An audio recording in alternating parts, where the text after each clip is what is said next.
करते हैं आज का इस वीडियो।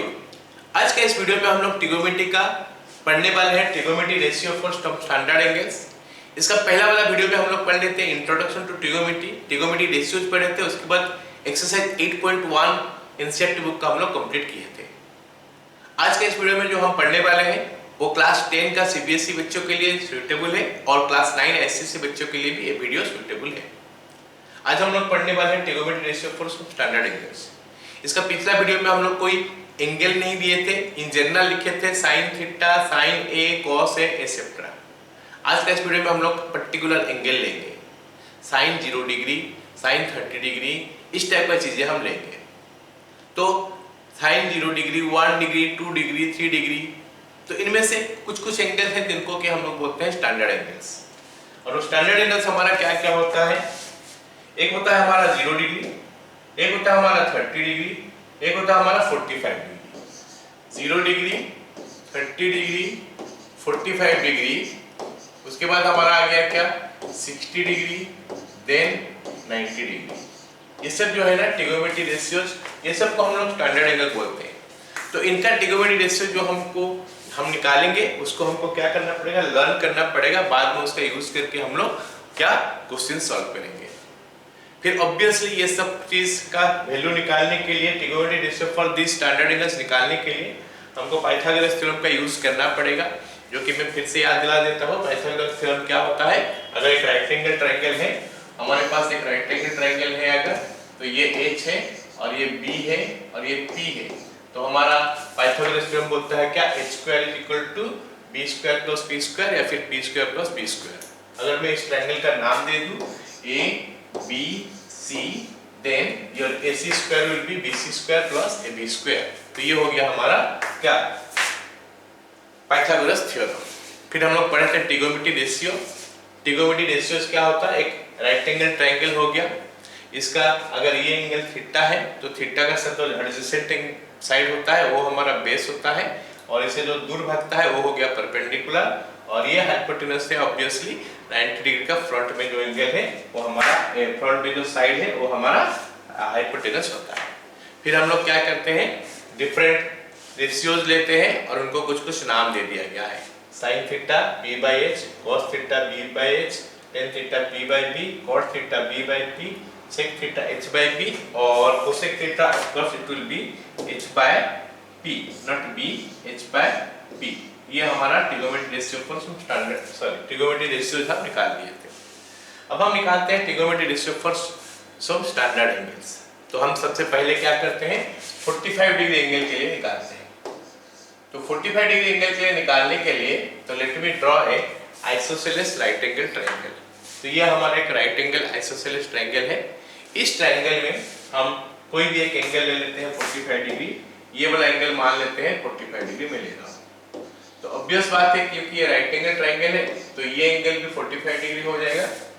Okay, alright. अब हमारा बात हो गया क्या, ट्रिगोनोमेट्री रेशियो निकालने के लिए हमको क्या करना पड़ेगा, राइट एंगल ट्रायंगल का तीनों साइड चाहिए। क्योंकि ये आइसोसेलेस ट्रायंगल है तो हमारा ये साइड को अगर मैं A ले लेता हूँ, ये साइड को A ले लेता हूँ, फिर हम ये साइड निकाल सकते हैं बाय यूजिंग पाइथागोरस थ्योरम। तो let me name it. Suppose इसका नाम A है, इसका नाम B है, इसका नाम C है। तो हमको पाइथागोरस थ्योरम का हिसाब से हमको पता है कि हमारा AC का स्क्वायर जो है ना, AC का स्क्वायर = AB का स्क्वायर प्लस BC का स्क्वायर। ओके, हमारा एम है क्या, ये ट्रायंगल में तीनों साइड जो है ना वो निकल जाए। तो AB और BC तो हम इन टर्म्स ऑफ A लिखे हैं, let us find out AC now. So AB का स्क्वायर हमारा हो गया A², BC का स्क्वायर भी हमारा A² हो गया, तो ये बन गया हमारा 2A²। तो AC का वैल्यू हो जाएगा हमारा क्या, √2A² दैट इज √2A। सो हमको ये वाला साइड भी पता चल गया कि ये बन गया √2A।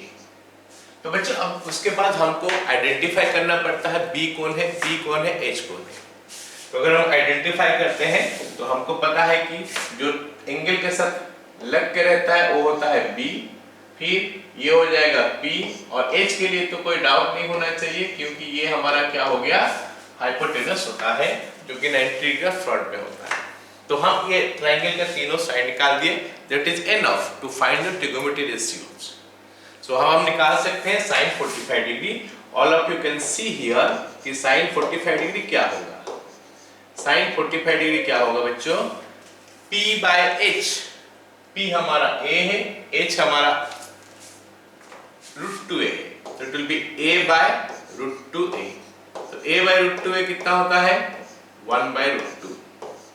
ये sin 45 डिग्री हो गया। अगर मैं cos 45 डिग्री का वैल्यू निकालूं तो cos 45 डिग्री होता है b by h। b का वैल्यू a है, h का वैल्यू a√2a है, तो आंसर हो जाएगा हमारा क्या? फिर से 1 by √2। मतलब sin 45 और cos 45 का वैल्यू सेम होता है जो कि 1 by √2 है। ओके, अब हम tan 45 निकालते हैं। tan 45 बच्चों होता है क्या? tan थीटा होता है p by b। p का जगह में मैं देख सकता हूँ a है और b का जगह में भी हम देख सकते हैं a है, तो a by a 1 हो गया, मतलब tan 45 डिग्री 1। सो इतना हमको याद रखना है, sin 45 1 by √2, cos 45 1 by √2 और tan 45 1।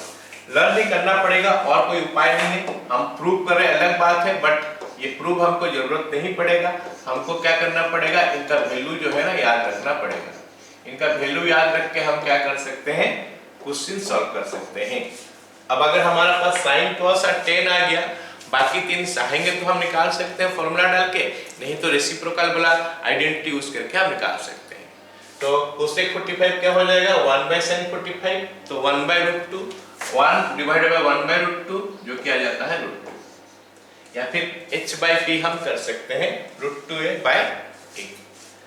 cos 45 डिग्री निकल गया तो sec 45 उसका रेसिप्रोकल हो जाता है, 1 by √2 का रेसिप्रोकल हो गया √2, और अगर tan 45 निकल गया तो cot 45 भी हमारा निकल जाता है। cot 45 डिग्री हो गया 1 का रेसिप्रोकल जो कि अगेन 1 होता है। तो sin 45 cos 45 tan 45 भी निकल गया, सॉरी cosec sec और cot। तो सारे ट्रिगोनोमेट्री रेशियो का वैल्यू निकल चुका है 45 डिग्री एंगल के लिए, जो कि हमारा स्टैंडर्ड है। स्टैंडर्ड एंगल है 45 डिग्री। अब अगर हम 60 डिग्री और 30 डिग्री का बात करेंगे तो 60 डिग्री और 30 डिग्री हम एक साथ निकाल सकते हैं, एंड वो एक क्या बोलते हैं उसको, इक्विलेटरल ट्रायंगल का हेल्प लेके निकाल सकते हैं। सो this is an equilateral triangle. तो ये हमारा हो गया एक परपेंडिकुलर खींचते हैं, ये 90 डिग्री हो गया। और हमको पता है कि इक्विलेटरल ट्रायंगल में ये परपेंडिकुलर जो है ना इस साइड को बाइसेक्ट कर देता है।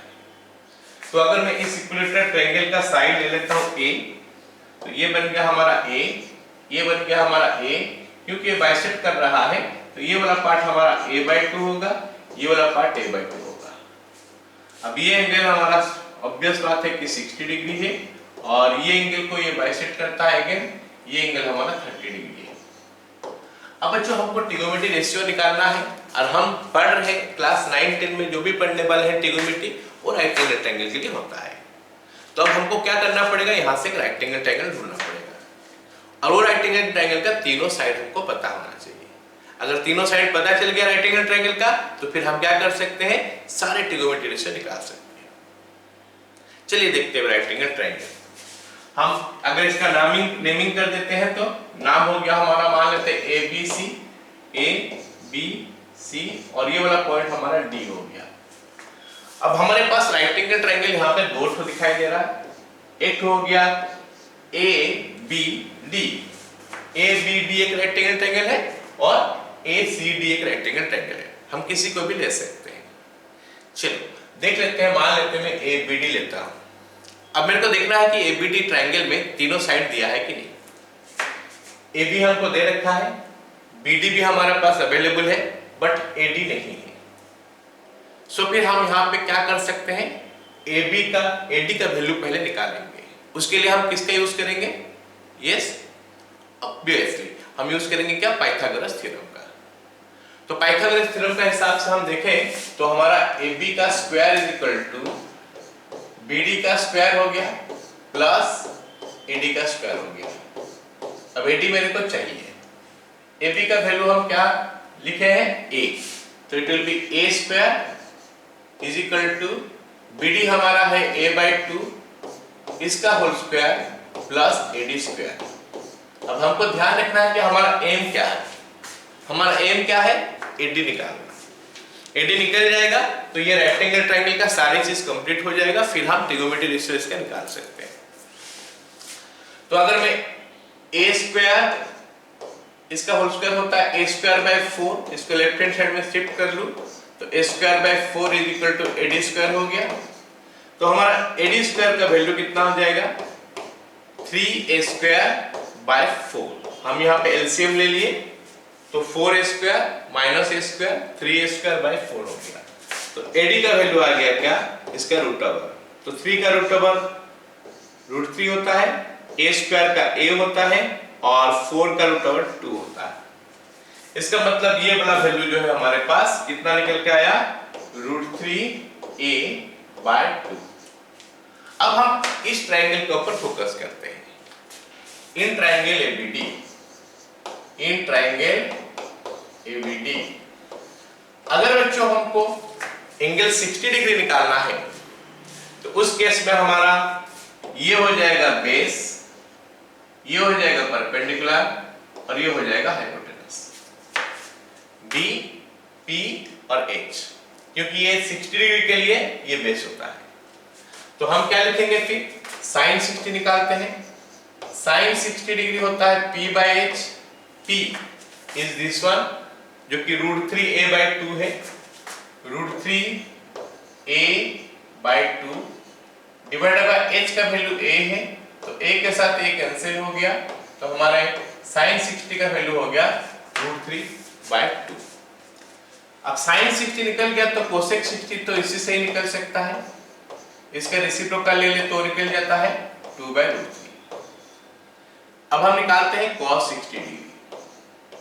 cos 60 डिग्री कैसे निकलेगा, cos 60 कैसे निकलेगा, b by h, b is a by 2, h is weight, तो a by 2 divided bye a, ये बन गया हमारा 1 by 2, मतलब cos 60 का वैल्यू हो गया 1 by 2। ठीक है, अब अगर हम cos निकाल लिए तो हमारा sec भी निकल जाएगा जो कि इसका रेसिप्रोकल है, sec 60 हो गया हमारा 2, 1 by 2 का रेसिप्रोकल 2 होता है। देन हम आ जाते हैं कहां पे, tan 60 डिग्री में। tan 60 डिग्री होता है p by b, p का वैल्यू हम देख सकते हैं कि √3a by 2 है और b का वैल्यू हम देख सकते हैं a by 2 है, तो a by 2 कैंसिल हो गया तो ये बन गया हमारा √3। तो tan 60 निकल गया तो मतलब cot 60 भी निकल जाएगा जो कि इसका रेसिप्रोकल होना चाहिए, cot 60 degree is equal to 1 by √3। Clear. अब ये जो बच्चों हम लोग निकाले क्या, 60 डिग्री के लिए सारी चीज निकाल दी। अब अगर हमको 30 डिग्री के लिए निकालना है तो फिर हमारा PBH चेंज हो जाएगा, 30 का साथ जो होता है वो हो जाएगा हमारा B और 30 से दूर जो है ना वो हो जाएगा P। ये B हो गया, ये P हो गया, तो हल्का सा चेंज किए, एंगल अगर हम चेंज कर रहे हैं तो फिर हमारा PB भी चेंज हो जाएगा, H तो वही रहेगा। एक तो मैं निकाल के दिखा देता हूं, बाकी सब आप लोग निकाल सकते हो। मान लेते हैं मैं साइन 30 डिग्री निकाल रहा हूं। अब हम देखते हैं कि P by H क्या होता है। P ये है a by 2 और H क्या है ये, तो a by 2 divided bye a, तो a के साथ a कैंसिल हो गया तो हमारा आंसर हो गया 1 by 2। अगर मैं cos 30 निकालता हूं, cos 30 degree is equal to b by h, b is √3a by 2, √3a by 2 divided by h हो गया हमारा a, सो a के साथ a कैंसिल हो गया तो √3 by 2 हो गया हमारा cos 60 डिग्री, cos 30 डिग्री। अगर मैं tan 30 निकालता हूं तो p by b होता है, p का वैल्यू a by 2 और b का वैल्यू √3a by 2, ये a by 2 हो गया बाय √3a by 2 हो गया, तो a by 2 कैंसिल हो गया तो आंसर बन गया 1 by √3।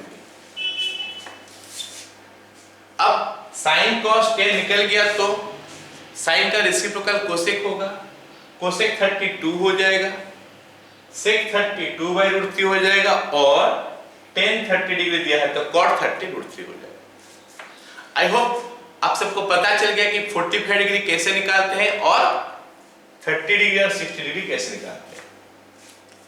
अब हम देखते हैं कि 0 डिग्री के लिए कैसे निकालेंगे। तो बच्चों 0 डिग्री के निकालने के लिए हमको थोड़ा लॉजिक का अप्लाई करना पड़ेगा, थोड़ा एक्सप्लेनेशन देखना पड़ेगा कैसे क्या होता है। जैसे मान लेते हैं ये एंगल थीटा है, अगर ये थीटा है तो ये बन गया हमारा P, ये बन गया हमारा B और ये बन गया हमारा H। ओके, अब ध्यान देना क्या मैं बोलने जा रहा हूं। हमको क्या करना है, ये एंगल को 0 डिग्री करना है। अगर ये एंगल को 0 डिग्री करना है तो कैसे करेंगे, ये एंगल को अगर 0 डिग्री करना है तो हम कैसे करेंगे। सबसे पहली बात क्या है, थोड़ा ये एंगल को कम करते हैं। अगर थोड़ा कम करेंगे कुछ ऐसा होगा, ये एंगल जितना था अभी थोड़ा घट गया। अब यहां पे हमको ध्यान देना है P का वैल्यू, अब ये पूरा था BC था, अभी P का वैल्यू जो है ना ये हो गया, मतलब P इज डिक्रीजिंग, P का वैल्यू डिक्रीज हो रहा है। और पास लाएंगे और एंगल घटा देंगे तो P का वैल्यू और घट गया, और पास लाएंगे तो P का वैल्यू और घट गया। जैसे जैसे ये एंगल डिक्रीज करते जाएगा P का वैल्यू घटते जाएगा। And at the same time you can C H का वैल्यू भी घटते जा रहा है।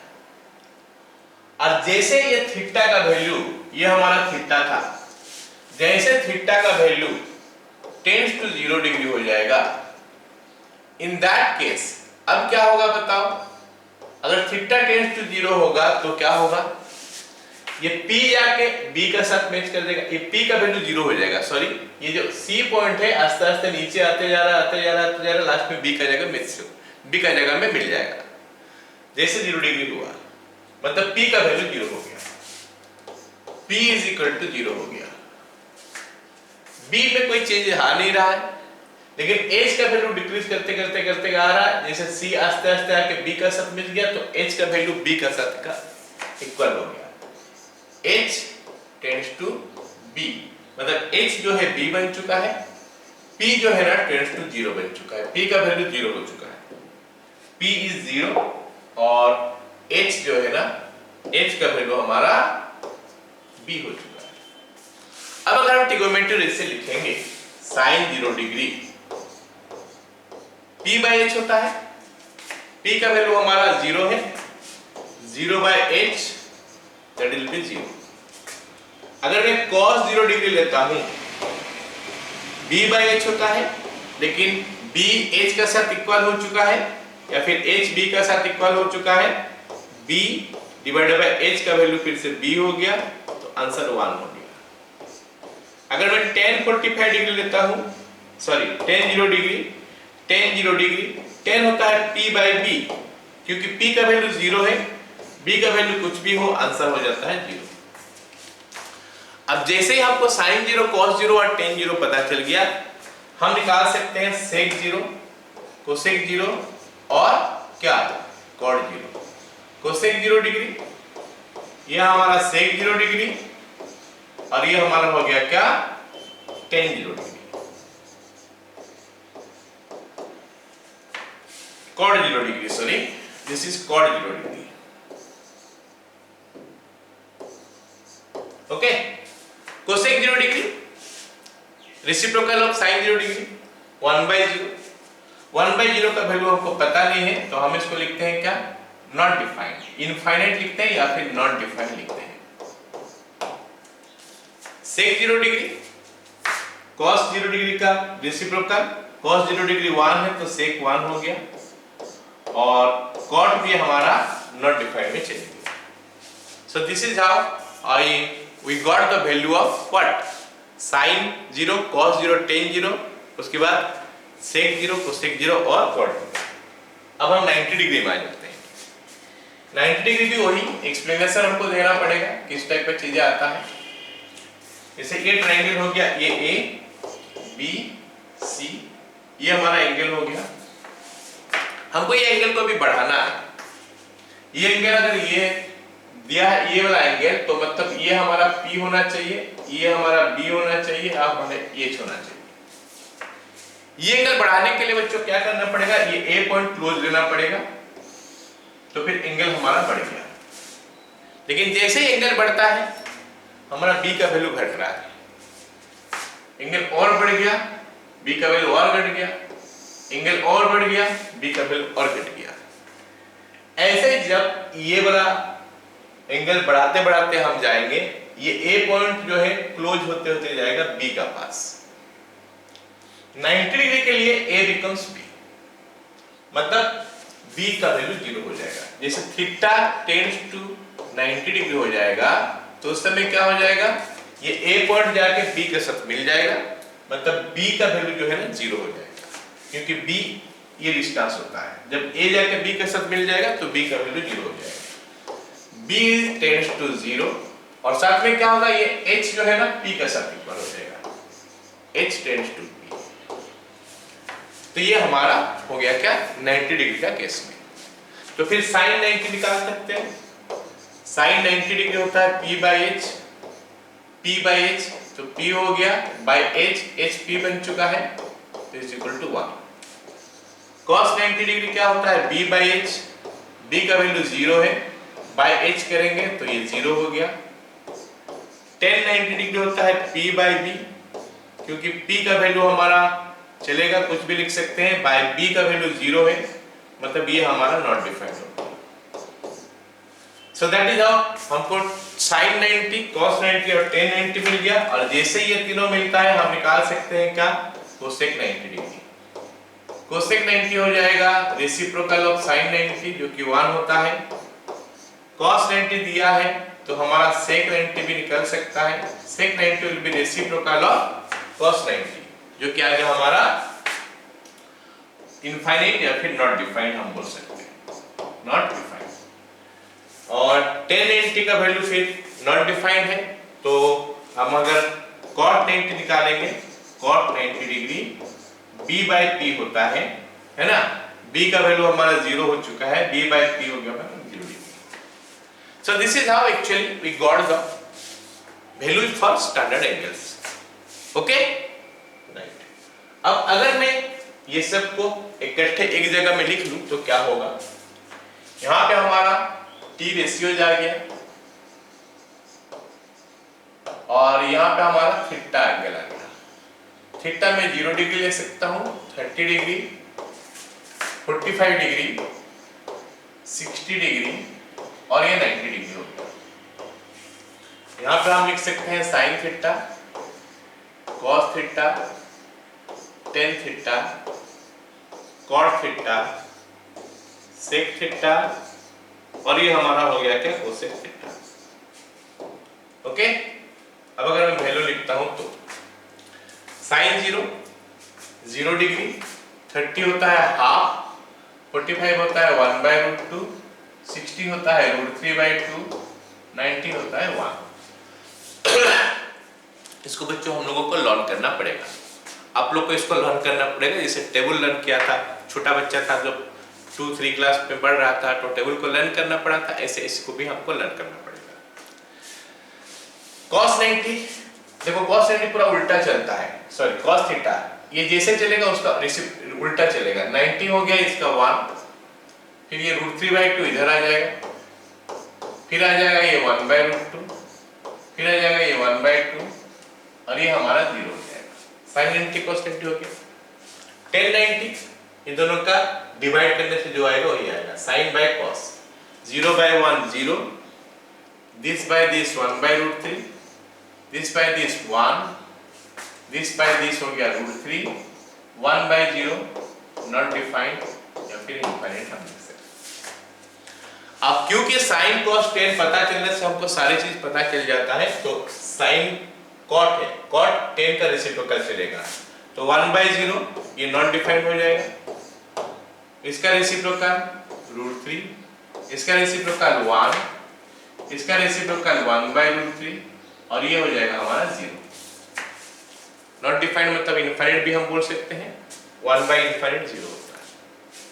सेक कॉस का रेसिप्रोकल होता है, तो ये 1 हो गया, 2/√3 हो गया, √2 हो गया, 2 हो गया, और ये हो गया हमारा नॉट डिफाइंड।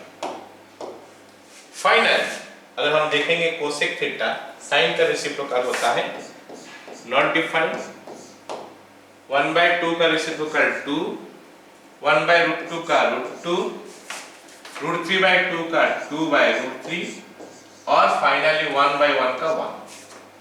सो ये हमारा टेबल हो गया स्टैंडर्ड एंगल के लिए। याद रखना है ये 3 को एटलीस्ट साइन कॉस टेन का लर्न करना है, उसके बाद ये 3 हम उसका रेसिप्रोकल लेके निकाल सकते हैं। अब मैं एक और आइडिया बताता हूं साइन कॉस टेन का, साइन कॉस का इनफैक्ट 0 से 90 के लिए क्या करता है। तो हम क्या करने वाले हैं बच्चों, इसके ये जो मैं बताने वाला हूं ये थोड़ा टाइम लगेगा, अगर याद नहीं है भूल गया है तो फिर थोड़ा सा टाइम लेके कैलकुलेशन करके हम इसको निकाल सकते हैं। थोड़ा बोलने से बहुत ज्यादा नहीं, 2-4 सेकेंड ऐसे वो फट से याद, अगर याद है तो फट से हम वैल्यू लिख सकते हैं, नहीं तो 2-4 सेकेंड यूज करके हम इसका वैल्यू निकाल सकते हैं। 0, 1, 2, 3, 4 ये हम लिख लेंगे, सब में बाय 4 करेंगे और रूट ओवर ले लेंगे, बाय 4 इसका रूट ओवर, बाय 4 इसका रूट ओवर, बाय 4 इसका रूट ओवर, बाय 4 इसका रूट ओवर। तो वैल्यू मेरे को कितना दिखाई दे रहा है, ये 0, ये हो गया हमारा 1/2, ये हमारा आ गया 1/√2, ये हमारा आ गया √3/2 और ये हमारा आ गया 1। ठीक है, अब अगर मैं साइन के लिए लिखता हूं, अगर मैं साइन के लिए लिखता हूं 0 डिग्री, 30 डिग्री, 45 डिग्री, 60 डिग्री और 90 डिग्री। और अगर कॉस के लिए लिखता हूं तो नीचे से चलेगा 0 डिग्री, 30 डिग्री, 45 डिग्री, 60 डिग्री और ये हमारा 90 डिग्री आएगा। मतलब साइन ऊपर से नीचे आएगा, कॉस नीचे से ऊपर जाएगा। So that is how actually we can find the value of this. Clear? Okay? अब हम क्या करते हैं, एनसीईआरटी बुक का क्वेश्चन सॉल्व करते हैं। एक्सरसाइज 8.2 पूरा क्वेश्चन हम लोग सॉल्व करेंगे, लेकिन ये सॉल्व करने से पहले वीडियो को आप लोग पॉज कर लो। पहले जितना तक हम पढ़ाए इसको लर्न करना पड़ेगा, ये चीज जो है ना इनको लर्न करना पड़ेगा, ये जो टेबल है लर्न करना पड़ेगा, क्योंकि इसका वैल्यू अगर याद नहीं है और हम कर रहे हैं तो इट इज मीनिंगलेस, हम आगे भी नहीं कर पाएंगे। तो हमको करने के लिए सबसे पहला काम होता है कि एक टेबल को लर्न करना, फिर जो दिया है क्वेश्चन उसमें खाली वैल्यू ही पुट करना है, इसमें एक्स्ट्रा काम कुछ नहीं है, ओनली वैल्यू पुट करना है, कैलकुलेशन करके देखना है जो पूछा है उस हिसाब से। ठीक है, चलिए देखते हैं। पहला क्वेश्चन क्या है, sin 60 cos 30 sin 30 cos 60। तो इसका वैल्यू कितना निकालने के लिए बोला है, तो हमको सिंपल से वैल्यू याद होगा तो उसको पुट करके इसका कैलकुलेशन करके निकाल सकते हैं। sin 60 है बच्चों √3/2, cos 30 भी हमारा √3/2 है, प्लस sin 30 हो गया हमारा 1/2 और cos 60 हो गया हमारा 1/2 फिर से। तो ये बन गया हमारा √3 × √3 3/4, ये बन गया हमारा 1/4। अगर हम इसको कैलकुलेशन करेंगे एलसीएम लेके तो 3 + 1 आ गया जो कि 4/4 = 1 होता है। ठीक है, लेट मी टेल यू, ये जो है ना एक फॉर्मूला है जो क्लास 11 में हम लोग पढ़ेंगे, trigonometry ratio for compound angle नाम से जानते हैं। फिलहाल मैं बता देता हूं थोड़ा सा, sin A × cos B plus cos A × sin B is equal to क्या हो जाता है sin A + B। ये फॉर्मूला को ही यहां पे लिखा गया है। ठीक है, तो ध्यान देना बच्चों, sin A + B, sin A + B का ये मतलब नहीं है कि ये sin A + sin B, ये डिस्ट्रीब्यूटिव लॉ नहीं लगाना है यहां पे, ये साइन मल्टीप्लाई नहीं हुआ है, sin A + B एक ही चीज होता है, इसलिए sin A + B is not equals to sin A, plus sine B. ये इनफैक्ट उसके लिए फॉर्मूला है, sine A plus B equal to sine A cos B plus cos A sine. अगर मैं इसको अप्लाई करता हूं ना, ये सवाल क्या हो जाएगा देखते हैं। Sign A cos B, cos A और साइन बी, कॉस ए और ये साइन बी, मतलब ए का जगह में 60 और बी का जगह में 30। तो अगर हम यूज करेंगे तो बन जाएगा साइन 60 डिग्री प्लस 30 डिग्री। इसको चाहेंगे तो हम ऐसा लिख सकते हैं, बट अभी तो फिलहाल नहीं लिख सकते हैं क्योंकि अभी हम ये फॉर्मूला पढ़े नहीं है। तो साइन 60 प्लस 30 तो इज इक्वल टू साइन 90 हो गया। और साइन 90 का वैल्यू हम पढ़े 1 होता है। तो ये शॉर्टकट में हम कर सकते हैं, लेकिन तब अगर ये फॉर्मूला हम जानते हैं तो। ओके, चलो कॉम्पिटिटिव एग्जाम के लिए आप लोग इसको यूज कर सकते हो। अब हम सेकंड बिट करते हैं। क्वेश्चन नंबर 1 का second bit, 2 tan square 45 cos square 30 degree और sin स्क्वायर 60 डिग्री। बच्चों हम सबको पता होना चाहिए कि अगर हम sin स्क्वायर थीटा लिख रहे हैं मतलब ये क्या होता है, sin थीटा का होल स्क्वायर होता है। ऐसे ही यहाँ पे सारे जगह में स्क्वायर है तो हम उनको उस हिसाब से लिख देते हैं। 2 tan 45 डिग्री और इसका स्क्वायर हो गया प्लस cos 30 डिग्री, इसका स्क्वायर बन गया माइनस sin 60 डिग्री और इसका स्क्वायर हो गया। तो हमको sin स्क्वायर 60 देखने में कंफ्यूज लगता है कि इसका वैल्यू क्या पुट करें, लेकिन sin स्क्वायर 60 होता क्या है, sin 60 का होल स्क्वायर। अब sin 60 का वैल्यू हमको पता है तो sin 60 का वैल्यू हम डाल देंगे, उसका होल स्क्वायर। ऐसे tan 45 और cos 30 का वैल्यू डाल देंगे। Let us put the values ना।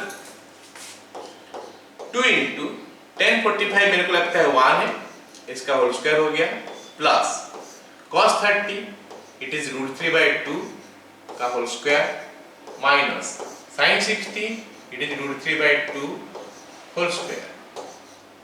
अब क्योंकि ये दोनों सेम हो चुका है तो कैंसिल हो जाएगा, तो हमारे पास बचेगा क्या, 2 into 1 that is equal to 2। मैं पहले ही बता रखा हूं बच्चों, ये वैल्यू कहां से है आप लोग पूछोगे नहीं। इसके लिए आपको पहले लर्न करना पड़ेगा टेबल, और टेबल में trigonometry ratio for standard angle जो दिया गया है एटलीस्ट sin cos tan का तो लर्न करना पड़ेगा 0 डिग्री से 90 डिग्री तक, क्योंकि हम ये चैप्टर, ये जो एक्सरसाइज हम कर रहे हैं ये trigonometry ratio for some standard angle से। तो यहाँ पे हमारा जो एक्सरसाइज करने से पहले जो हमको जरूरत है वो जरूरत क्या है कि हमको लर्न करना चाहिए वो सारी चीज, trigonometry ratio for standard angles. तो अगर आप लोगों को समझ में नहीं आ रहा है कहां से हो रहा है तो वीडियो को पॉज करो, पहले वो जो पढ़ाया गया टेबल उस टेबल को लर्न करो, फिर उसको याद हो जाने का बाद ये वीडियो को आगे आप लोग देखें। ठीक है, चलो स्टार्ट करते हैं अगला सवाल। अगला सवाल हमको क्या दे रखा है कि cos 45/sec 30 degree plus cosec 30 degree. एक है सिंपल वैल्यू निकालने के लिए बोला है, तो हमको सारे का वैल्यू अगर याद है डाल देते हैं, डालने के बाद ये क्या बन जाएगा, अरिथमेटिक। अब यहाँ पे हमको पता है कि cos 45 का वैल्यू होता है 1/√3, sec 30 वो cos 30 का रेसिप्रोकल होता है। cos 30 होता है कितना, √3/2, तो sec 30 हो गया 2/√3 प्लस cosec 30 वो sin 30 का रेसिप्रोकल, sin 30 होता है हमारा कितना 1/2, तो cosec 30 हो जाएगा हमारा 2। तो ये बन गया, अभी इस सब का वैल्यू में डाल दिया। अब ये पूरा का पूरा अरिथमेटिक बन चुका है, हमको सॉल्व करना है खाली, और ट्रिगोनोमेट्री यहाँ पे नहीं है। ट्रिगोनोमेट्री ये लाइन तक था जहाँ पे हम वैल्यू पुट किए।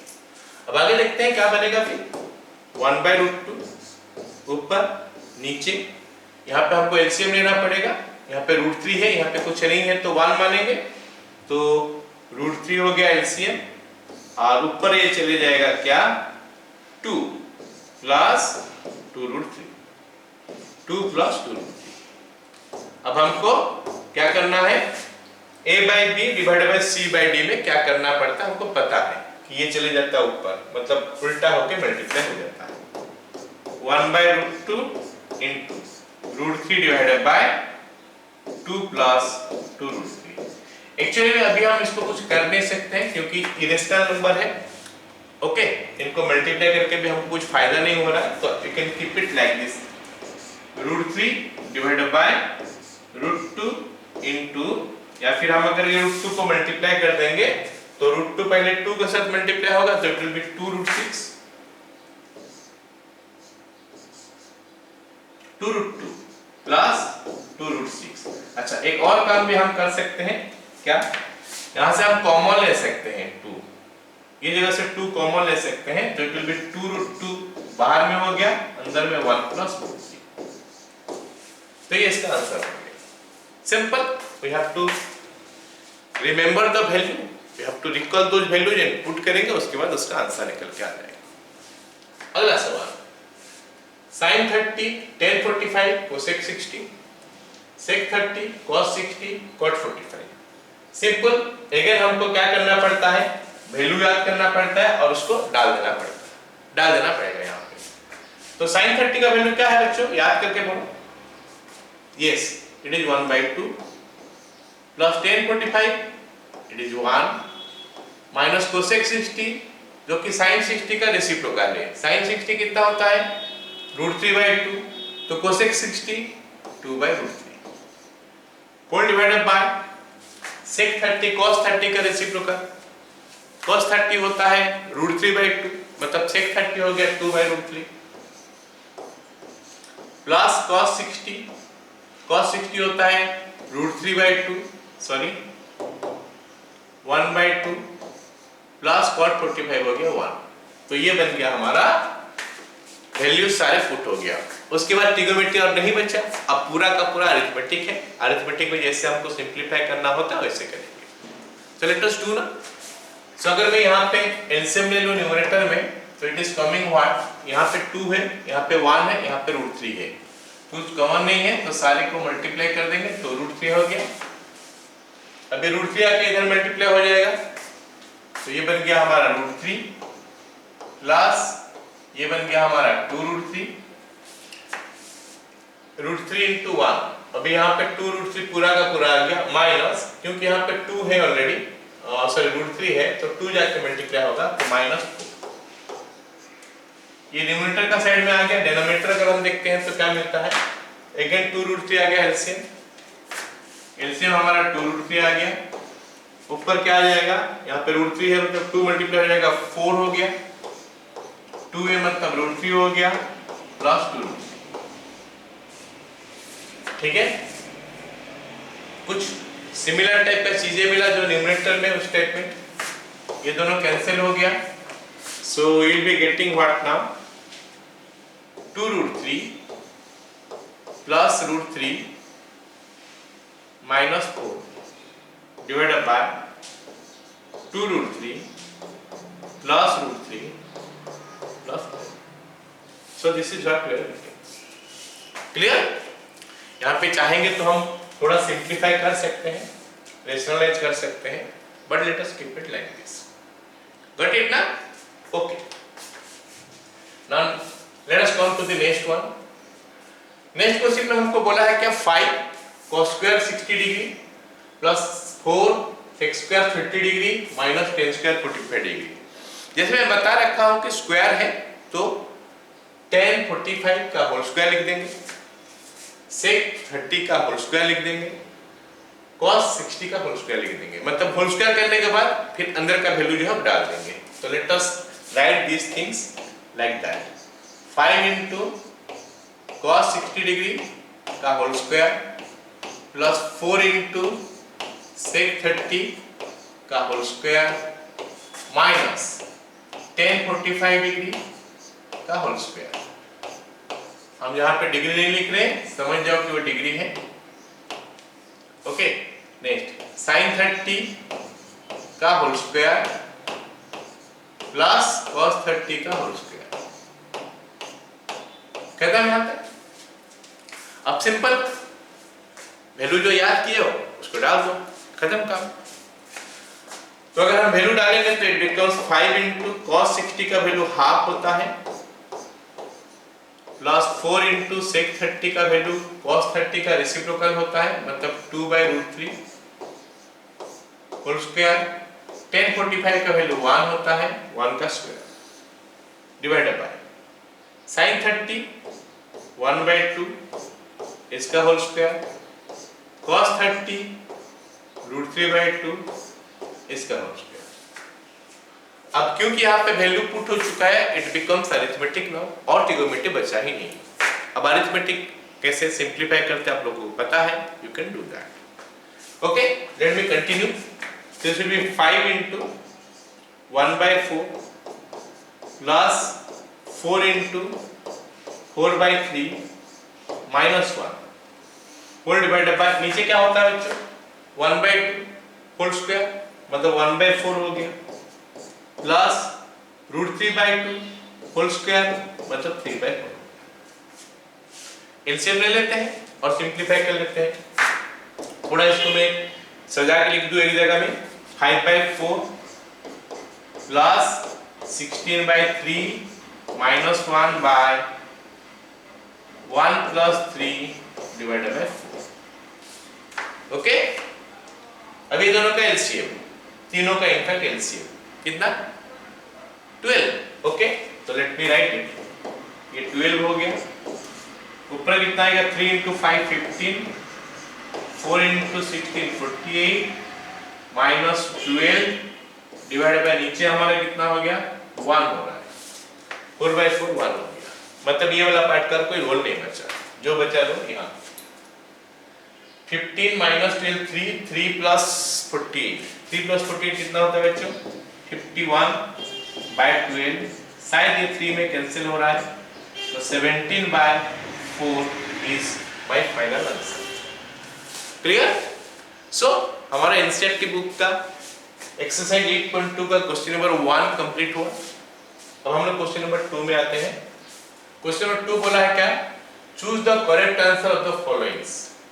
ठीक है, अच्छा बच्चों मैं एक चीज यहाँ पे बता दूं, यहाँ पे कुछ चीजें ना फॉर्मूला का फॉर्म में आप लोगों को मिलेगा क्लास 11 में। मैं अगर इसका फॉर्मूला बताता हूँ, ये फॉर्मूला है क्या 2 tan 30 degree divided by 1 plus tan square theta का फॉर्म में मैं लिखता हूँ। अगर मैं थीटा का फॉर्म में लिखता हूँ तो ये क्या बनेगा 2 tan theta by 1 plus tan square theta is your sin 2 theta, sin 2 theta. ये हमारा इसका आंसर होगा, ये फॉर्मूला हो गया जो कि क्लास 11 में आप लोग पढ़ोगे। 2 tan theta by 1 plus tan square theta you know sin 2 theta. यहाँ पे थीटा की जगह में 30 डिग्री है, तो हमारा इसका आंसर जो है ना sin 60 डिग्री होना चाहिए। sin 60 का वैल्यू फिर बच्चों कितना होता है √3/2, सो मतलब इसका आंसर जो है ना √3/2 आना चाहिए। तो इसका ऑप्शन जो है ना ऑप्शन ए करेक्ट होना चाहिए। नाउ लेट अस सी हमको मिलता है कि नहीं। दिया है कितना 2 tan 30 degree divided by 1 plus tan square 30 degree. क्या tan 30 का वैल्यू याद है बच्चों? हाँ बताओ। Yes, tan 30 is equal to 1/√3। तो अगर मैं उसको यूज करूं तो 2 into 1/√3 डिवाइडेड बाय 1 प्लस 1/√3 का होल स्क्वायर। डेफिनेटली खुद से कोशिश करो पहले बच्चों, मैं करने से पहले आप लोग पहले खुद से कोशिश करो, अगर बन गया तो अच्छी बात है, नहीं बन गया तो फिर आप लोग इसको देख सकते हो। बट मेरे को लगता है कि बन जाना चाहिए, क्योंकि एक ही लाइन है हमारा जिसमें ट्रिगोनोमेट्री यूज होता है, उसके बाद ये प्योरली अरिथमेटिक हो गया। ठीक है, एनीवे ये 2/√3 हो गया। यहाँ पे नीचे अगर हम देखते हैं तो इट बिकम्स 1 प्लस 1/3। अब दैट मेक्स इट 2/√3। नीचे अगर मैं एलसीएम ले लूं तो 3 आ गया, 3 प्लस 1/3। अब इसको अगर मैं लिख लूं 2/√3 इंटू, ये 3 चले जाएगा ऊपर, 4 आ जाएगा नीचे, 3/4। कैंसिल कौन कौन होगा, ये √3 और 3 कैंसिल होकर यहाँ पे √3 बचेगा, 2 और 4 कैंसिल होकर यहाँ पे 2 बचेगा। मतलब हमारा जो फाइनल आंसर होना चाहिए वो होना चाहिए √3/2। और √3/2 मेरे को पता है कि sin 60 का वैल्यू है। मैं शुरू से बता रखा था कि इसका आंसर sin 60 डिग्री होगा, तो आंसर हो गया sin 60। क्लियर? तो ये एक फॉर्मूला है, आप लोग इसको याद भी रख सकते हो फॉर्मूला के हिसाब से। अगर एमसीक्यू क्वेश्चन आ गया तो फट से यूज करके इसका आंसर लिख सकते हो, इतना कैलकुलेशन ना करके, ठीक है। अब हमारा ये दूसरा है, ये भी हमारा एक फॉर्मूला है, 1 minus ten square theta by 1 plus ten square theta, ये हो गया हमारा cos 2 थीटा। ये क्लास 11 में आप लोग पढ़ोगे trigonometry ratio for multiple angle, उसमें ये फॉर्मूला आएगा। मतलब इसमें थीटा अगर 45 डिग्री अगर दिया है तो इसका आंसर होना चाहिए क्या, cos 2 into 45 मतलब cos 90। cos 90 का वैल्यू कितना होता है बच्चों, 0 होता है, मतलब इसका आंसर जो है ना हमारा 0 डिग्री होना चाहिए।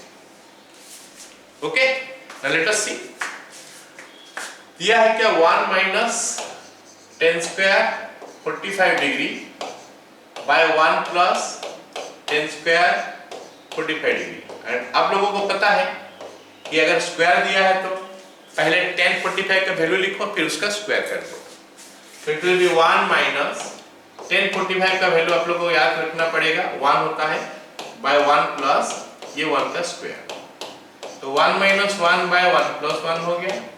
1 माइनस 1 0 होता है, 0 बाय 2, 0 बाय एनीथिंग हमको पता है 0 है, तो इसका आंसर हमारा 0 हो गया, जो हमको शुरू से पता था, क्योंकि इन शॉर्ट हम फटाक से इसका आंसर निकाल सकते हैं ये फॉर्मूला अगर डालेंगे तो।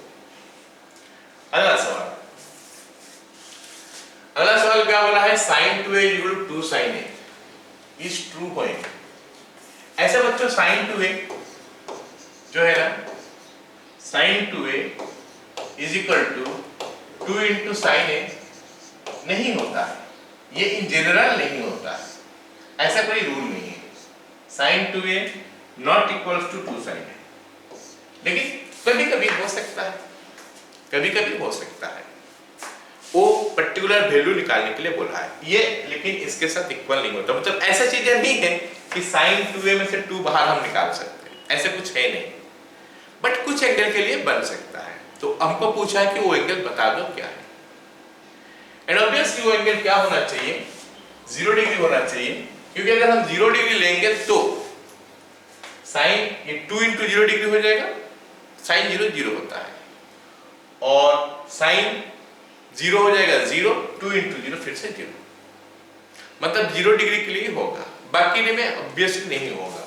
अगर मैं 30 डालता हूं तो यहाँ पे 60 साइन 60 डिग्री हो जाएगा, यहाँ पे 2 into साइन 30 हो जाएगा, वो दोनों इक्वल नहीं है, क्योंकि साइन 60 का वैल्यू कितना होता है √3/2, और 2 into साइन 30 का वैल्यू कितना होता है 1/2। क्या ये दोनों इक्वल है? नहीं है, क्योंकि √3/2 इज नॉट इक्वल टू 1। अगर मैं 45 लेता हूं तो 2 into 45 साइन 90 हो गया, साइन 90 का वैल्यू 1 होता है, 2 into साइन 45 1/√2 होता है, 2 into 1/√2 is not equals to 1, मतलब ये भी सेम नहीं होगा। अगर मैं 60 लेता हूं तो साइन 2 into 60 120, ये आप लोग जानते नहीं हो लेकिन मैं वैल्यू बता देता हूं, √3/2 होता है। अगर उधर देखेंगे तो 2 into साइन 60 होता है √3/2, तो ये दोनों भी इक्वल नहीं है, मतलब ये सब केस हमारा हुआ नहीं, खाली एक केस होगा क्या 0 डिग्री में होता है। क्यों?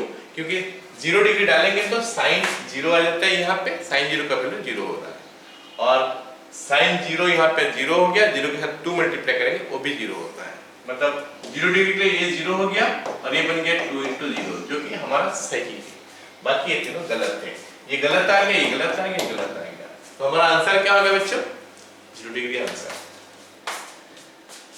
अगला सवाल देखते हैं, 2 tan 30/1 minus tan square 30, तो ये भी हमारा एक फॉर्मूला है, let me write down that formula, 2 tan theta by 1 minus tan square theta, ये बनता है हमारा tan 2 थीटा।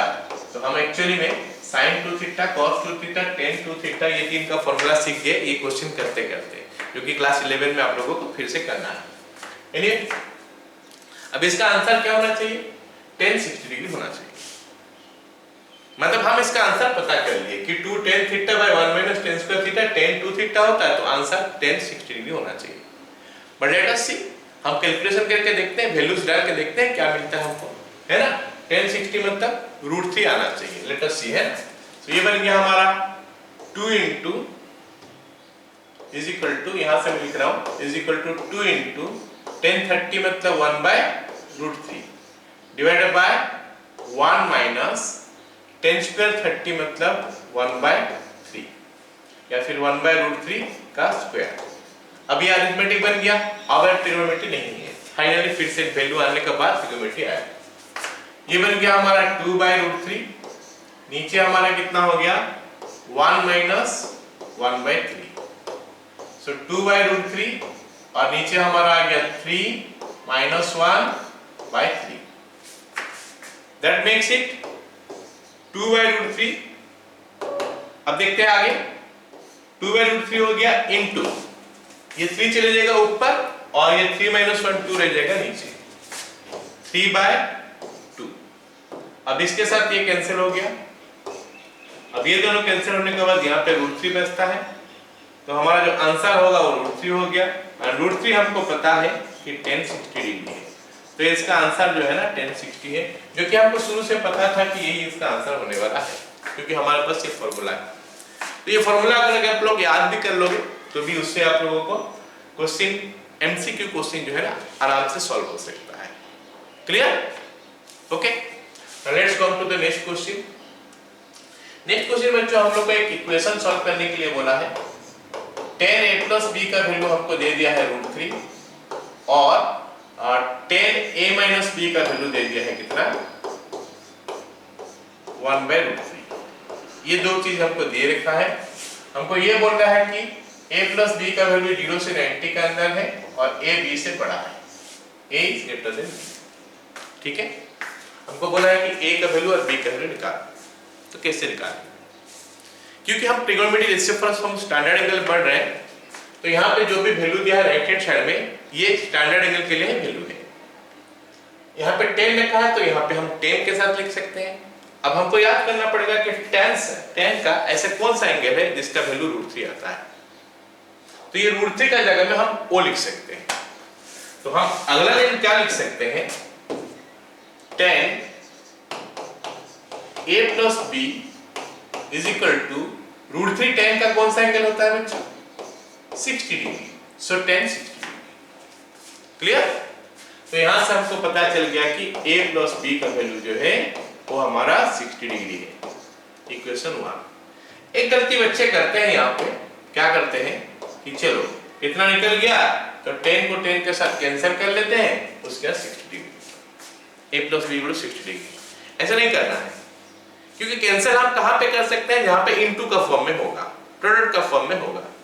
यहाँ पे 10 के साथ a प्लस b इनटू नहीं है, 10 के साथ a प्लस b इनटू नहीं है, तो हम ये नहीं कर सकते। तो फिर हम ये कैसे, हम ये दोनों को इक्वल कैसे किए? रेस्पेक्टिव प्लेस में जो वैल्यू है उनको इक्वेट कर लिए।